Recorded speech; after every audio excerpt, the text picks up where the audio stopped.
নমস্কার বন্ধুরা, আপনারা দেখছেন সিনে ইনসাইড। নতুন একটা ভিডিও নিয়ে আপনাদের সামনে আবার চলে এসেছি।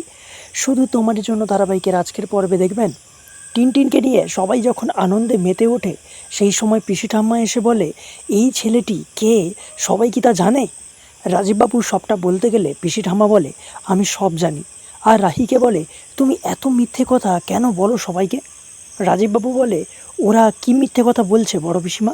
পিসি ঠাম্মা বলে, ওরা সবাই তোকে ঠকিয়েছে, ও আসলে রাধিকার ছেলে। এটা শুনে রাজীববাবু ভীষণ রেগে যায়। রাজীববাবু রাহিকে বলে, তোমার এত বড় সাহস যে তুমি আমার সাথে জোচ্চুরি করো, বেরিয়ে যাও আমার বাড়ি থেকে। রাহুল বলে, রাহি যদি এ বাড়ি থেকে বেরিয়ে যায় তাহলে কিন্তু আমিও চলে যাব, কারণ এই প্ল্যানটা আমারও ছিল। ও তোমাকে সত্যি কথাটা বলতে গেছিল, কিন্তু আমি ওকে বারণ করেছি। কনক বলে, তোদের সাথে আমিও চলে যাব, আমিও তো সবটা জানতাম, তাই এই শাস্তি আমারও প্রাপ্য। এরপর টিনটিন রাজীববাবুর কাছে এসে বলে, তুমি আমার বাবা মাকে বকছো কেন? ওরা যদি কোনো ভুল করে থাকে তাহলে ওদের পানিশমেন্ট দাও। আমি আর কোনো দিন তোমাদের বাড়ি আসবো না, টাটা। এরপর সবাই চলে যেতে গেলে রাজীববাবু সবাইকে আটকে দেয়। রাজীববাবুর মন গলে।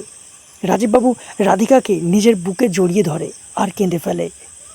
তাহলে কী হতে চলেছে বন্ধুরা, জানতে দেখুন শুধু তোমারই জন্য। ভালো লাগলে আমাদের চ্যানেলকে সাবস্ক্রাইব করে পাশে থাকবেন। ধন্যবাদ।